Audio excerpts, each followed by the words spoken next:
Hello my lovely attackers, and welcome to a new segment called Dat Challenge, where I do completely stupid and ludicrous challenges because they're famous on YouTube and it gives me another topic to do for Zelda month. The Legend of Zelda NES is a fun, inventive game with a ton of secrets to have you be super buff before you even enter the first dungeon, allowing you to two-shot the Aquamentus. However, being buff and strong is kinda boring, and as the hero of Hyrule, you shouldn't rely on brute strength and defense to power your way through, but brave stupidity. Can you beat The Legend of Zelda NES with just a wooden sword? Now, to explain the rules for this challenge, because I know you're just sitting there going, "Dat, there's no way you're going to remotely win this challenge. There's literally bomb walls you need to go through." You're right, hence why I added a lot of rules. For one, alternate items are not allowed unless required. That means bombs to bomb walls, arrow to defeat Goma, and silver arrow to defeat Ganon.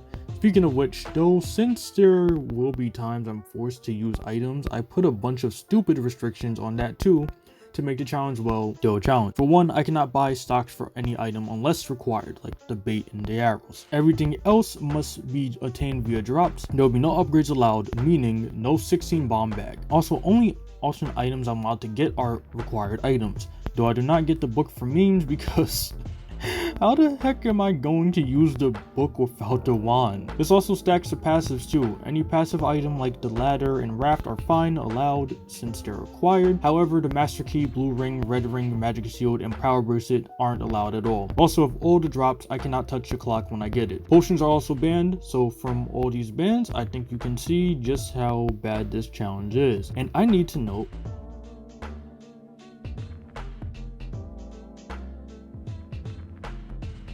so, I'm sorry, but I allowed rewinds and save states for this cause I need a freaking safe words for Din's sakes, because with how much I'm going to be taking in. If you don't believe rewinds or save states makes for a true challenge, when I do the eventual redux of this, I promise there will be no rewinds or save states.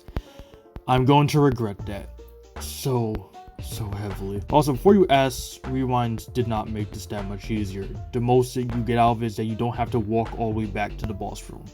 So yeah. Also, yes, this is based off the Pokemon challenge videos, but it's also inspired off of VG Myths. So without further ado, let's get started. Starting off on the journey is very simple. Just get the wooden sword in the cave, fight through weak enemies that die in 1 or 2 hits to the wooden sword, and go into dungeon 1. Beginning in dungeon 1, I show off my martial skills as I show off a technique that almost any hardcore Zelda fan knows about, or just casual fans in general. Upon entering dungeon 1, leave and re-enter it. Upon doing so, the locked door in the front will be unlocked. This will be very much needed, mind you, as we'll need as much keys as we can get for the eventual later dungeon, so we don't have to go into harder rooms, instead avoid them and go straight for the boss. Level 1 is mostly a cakewalk. As I get the bow, proceed to the boss. However, there is one roadblock. Fighting Aquamentus. It's pretty easy, he's the easiest boss in the game, so he's no trouble, but when he drops the heart container is the trouble. Yeah, you can see where it is. I had a team of expert investigators conclude that there was no way to squeeze past that heart container either. So, is the run already dead? Not exactly.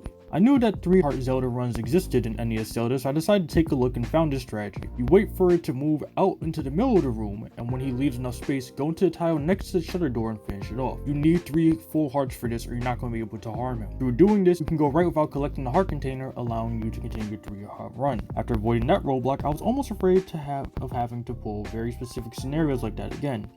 But thankfully, even when you fight another Aquamentus later, it's positioned in the middle of the screen. I legitimately do not know why level 1 was positioned that way, but whatever. We grab the Triforce and we get out the first piece with the wooden sword only. The journey to level 2 wasn't very notable aside from me getting lost because I'm an idiot. Level 2 is the same, nothing really notable except for another roadblock. The boss of the dungeon, Dongles. The Dongles cannot be harmed by your sword whatsoever and must eat a bomb in order to be defeated. So I thought the run was dead until I remembered a certain trick. If you place a bomb directly in front of the dongle and it explodes in front of him, rather than the dongle eating the bomb, they will instead be stunned by the smoke and will be one shot by Link's sword. It doesn't matter what kind of sword you use, by the way. With level 2 done, I get the Triforce piece and move on to level 3. Level 3 was far more easier to get to than level 2, but I still managed to accidentally light the bomb twice like an idiot. Thankfully, I wasn't near any enemies, so the bomb hit no one and I would continue my wooden sword run. Level 3 itself made far harder than levels 1 and 2, and that's all thanks to the dark nuts.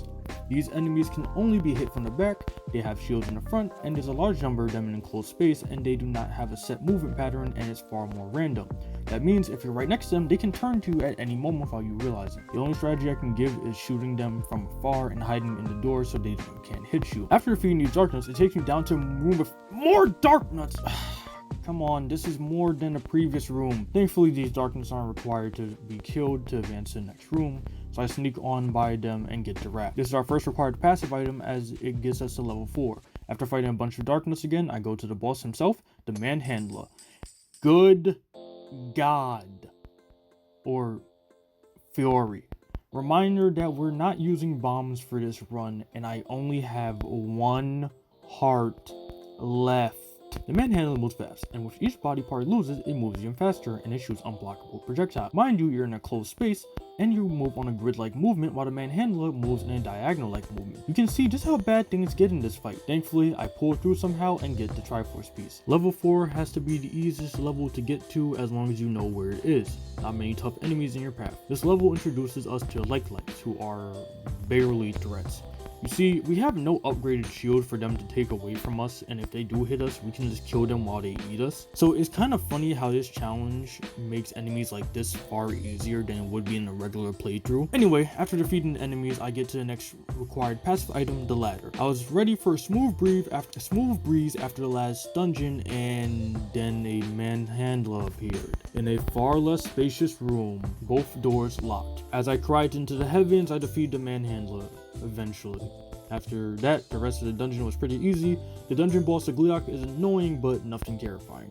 After I defeat him, I grab the Triforce again. I travel over to level 5 and go up to the stairs 5 times. There's nothing really special here aside from rooms with blue armored Darknuts that made me die a lot. I also got the flute so that I can take care of the fight with the Dig Dogger. I get the Triforce piece and move on. Fun fact, not once in this entire run did I have to go through the Lost Woods. I just used the up path to level 6. Interesting, huh? I guess that wasn't a required path. Anyways, level 6 introduces Wizroads, and the constantly moving ones at that. They're annoying as hell and take a huge amount of hits to kill, but I got through it. There's a Gleeok mini boss because why not? Also, I don't think I noted this since I began the run, but like I said, B items can only be used during required segments. Turning on the light in dark rooms isn't required and you can go through them. So I think you can see from the picture here why that's outright terrifying. And I then came to the dungeon's boss, Goma.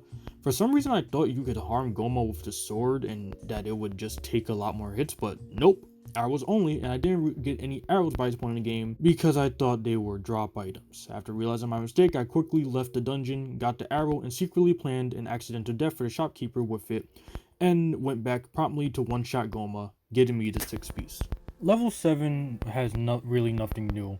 It's just confusing to navigate until I remembered about the bait and had to leave the dungeon and go to the area where the bait is the cheapest and get that. I also go to get the red candle since this technically counts as a droppable item, and no, I'm not using that as an excuse to get the better upgrade because I literally only ever use the red candle once. The most hilarious thing is that level 7's boss is just another Aquamentus, and no, it's not stronger, it's the same enemy. And I was afraid of the heart container appearing in the same spot just to find out it spawns in the middle. Anyways, I beat level 7's boss and get the 7th piece. While recording for all of these levels back to back, I was getting progressively tired and did a lot of these things late night. For the entirety of level 8, I didn't record any of it and completed it without even realizing. Now, if you want to be that guy and go, picture it didn't happen, honestly, I'll be doing a future redux of this regardless, and there I'll definitely make sure to have level 8 in its fullest glory. I'll instead be showing you NintendoCaprisun's 3-heart run of Zelda, and the playlist to that of Fun of a Series will be on the card in the top right and a link in the description. Level 8 was complete and utter hell. The first room has Manhandlers, and I wasted my time going to the left side to get a book. A book for an item I don't have nor can use in the run. Anyways, after contemplating seppuku, I returned back to upside to fight another Manhandler. This is just the beginning. This is just the beginning of the dungeon. Also, fun fact, virtually every room in this stupid dungeon has like 10 Darknuts. For a majority of these dungeons, I didn't even use a guide. But for this dungeon in level 9, I had to. There were so many secret rooms and bombable doorways that could possibly lead to red herrings. It made my head spin, and there's another room with a manhandler.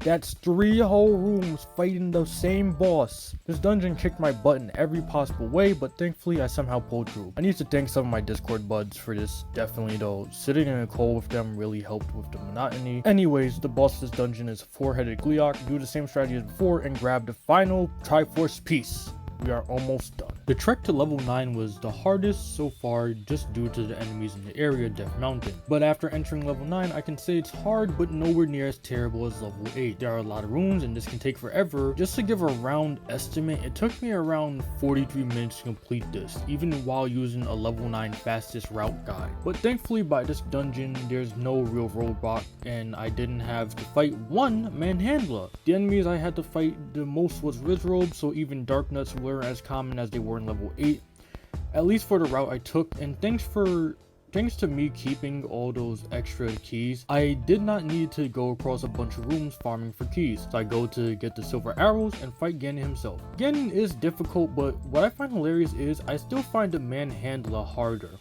I guess without bombs, they're just the most terrifying things in NES Hyrule, huh? After a long battle with Ganon, that took me around 12 minutes, I finally get to Triforce of Power, rescue Princess Zelda, and Holy Nairu, the run is finally over. Aside from Kingdom Hearts 3 Critical Mode and level 1 Proud Mode Kingdom Hearts 3, I have never done such a difficult challenge before. For my closing final thoughts, let me say levels of dungeons from easiest to hardest. Level 1, Level 2, Level 5, Level 7, Level 6, Level 3, Level 4, Level 9, and Level 8. So let me know in the comments below if you'd like to see challenges like this and would like to see more. Anyways, if you like this video, attack that subscribe button, attack that like button, support me on Patreon, follow me on Twitch, Twitter, Instagram, Facebook. I am Det, and I have given you my attack. See ya.